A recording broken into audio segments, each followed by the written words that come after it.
Sonic. Back in the early 90s, the Blue Blur was on top of the world, but nowadays most of his old fans are impossible to please. Don't get me wrong, I'll always consider his Genesis and Dreamcast sequels the apex of Sonic-y goodness. That's probably the only thing we can all agree on. Case in point, nowadays most fanboys insist that only the new 2D games on handhelds are worth anything. But personally, I find most of them pale imitations of the Genesis originals. But I'm always anxious to see what new things Sega will try with a 3D Sonic. Now, I thought Sonic 2006 did a lot of things right. But as we all know, it also did a lot of things wrong, so for now, let's focus on this beast. Come on, come on, get in there, get in there, get in there, get in there! Alright. This Sonic game wastes no time firing the afterburners. Right away, Sonic busts into Dr. Eggman's newest armada, transforms into Super Sonic, and starts tearing shit up.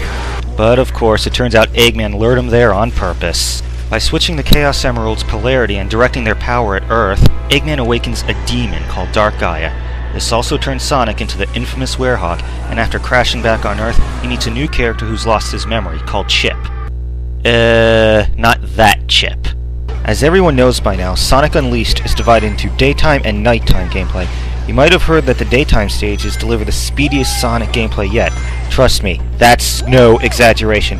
If it's all out speedy thrills you demand from your Sonic titles, this half of the game will deliver ring boxes full of it. The speed freakiness is made better by revamped controls that are still a breeze to pick up. There's a lot of new moves like a power slide, quick sidesteps, and of course, speed boost fueled by your ring energy. Every single button on the PlayStation controller gets used, but it's not convoluted in the least. Zipping around is as ridiculously fun as ever, and smashing up robots never gets old. Oh yeah, time to go all Bootlarian Jihad on their shiny metal asses! Another undeniably brilliant move is how the game seamlessly switches to the old school 2D side view for classic gameplay, and then back again. For gamers who've loved Sonic since the Genesis days, you get the best of both worlds! My only real complaints with the day stages is that the majority of the platforming action is in 2D, and during most of the 3D platforming, the camera zooms out. For me, that last part was kind of a buzzkill. There is one more stupid gripe I have, though. In Sonic's best games, he usually gets a snowboard to ride in snowy stages. Why? Because snowboards are nimble, speedy, and cool, just like Sonic. But for ice stages in Unleashed, what does Sega give him? A cumbersome piece of shit bobsled? Are you fucking kidding me?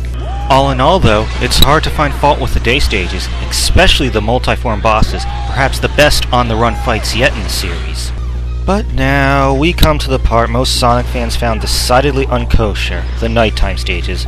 Okay, without me saying anything else, tell me, what does this look like?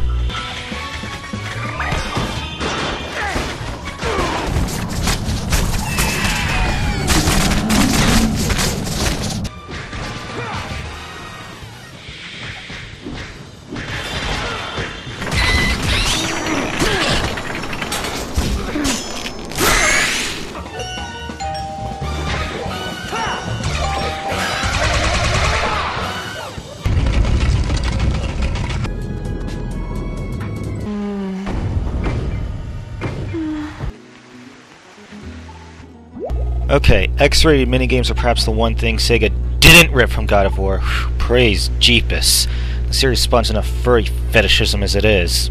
So yeah, half the game is pretty much a carbon copy of God of War, with Sonic's stretchy arms replacing Kratos' Blades of Chaos, though the look of Dark Gaia's minions remind me more of Kingdom Hearts than anything else. It's hard not to be disappointed with Sega for making a brazen God of War ripoff, but at the very least, it's a fun God of War ripoff.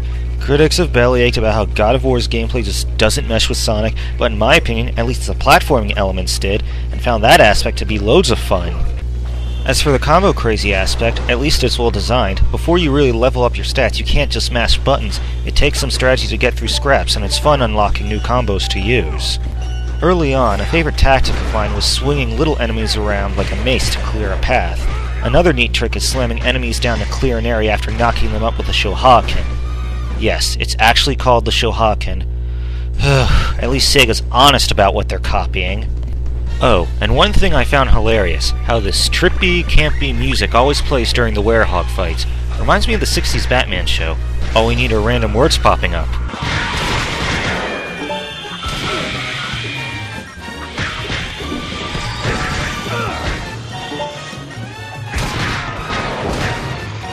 So believe it or not, yes, I actually had some fun with the Werehog levels. The only things I can fault them for are how they drag on for far too long, that and how the boss fights as the Werehog don't come close to God of War epicness. 2 just involve tossing some item to weaken the boss, and for the next one, all you need to do is push these boxes to the other side of the arena. Oh, come on! Since when does Sonic let himself get ass-fucked by a fence? Ugh. Despite such flaws, I'd like to think Kratos himself would look at Sonic and say, "That'll do, Hog. That'll do." Anyway, to get to either type of stage, there's hub worlds to go through again, but unlike the abominable ones in Sonic 2006, these are simple and to the point, with one part being a town area, and the other granting access to levels, along with power-ups a la Sonic Adventure. There's plenty of extra stuff to do in these, the biggest side missions involving flashing a camera at people under Dark Eye's influence to perform an exorcism. Then it's time for another beatdown! And personally, I don't mind taking a break and exploring what Sonic's world has to offer, finding stuff like, Pelican doing the Nazi salute? Okay, wanna bet that was censored in the European version? I'd have to say the game's weakest point, though, is the plot, because it feels too recycled. The whole thing with awakening a demonic entity, we already saw that back in Sonic Adventure. And the whole thing with the Earth breaking apart, that was the plot for Sonic Advance 3! But the latter works better here since you actually see Earth's crust coming apart, and the way Sonic's mission to put it back together takes him all across the world helps lend the game a truly epic feel. The overall story is simpler and easy to understand, which is what most fans wanted.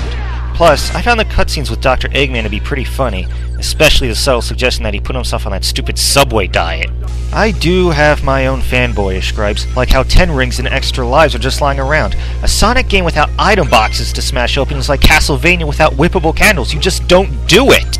Also, playing only as Sonic this time around worked out for the best, but I still expect to see certain characters. Amy and Tails are here, but where the fuck were Knuckles, Shadow, and Rouge while all this shit was going down? Speaking of those 3, can someone please explain to me why Sonic having a human love interest in Sonic 2006 was so evil and unnatural, but an implied love triangle between a hedgehog, an echidna, and a bat wasn't? In order to earn your shot at the epic finale, in the Genesis games you had to find the hidden stages to get the 7 Chaos Emeralds, in the Dreamcast games you had to play through the story as all the characters, and in a brilliant move for Sonic Heroes you had to do both, but in Unleashed you have to do neither. Sonic's already got all the Chaos Emeralds, and merely has to deposit them all at the Gaia Temples.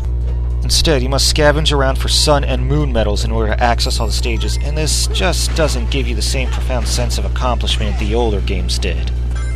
Speaking of the finale, I've come to accept nothing short of sheer epicness for Sonic's final run, but the last area, Eggman Land, is just one long, drawn-out and often confusing stage with both speed and Werehog bits. Any desire to get an S rank on everything in Unleashed was quickly axed after a few minutes of slogging through this sucker.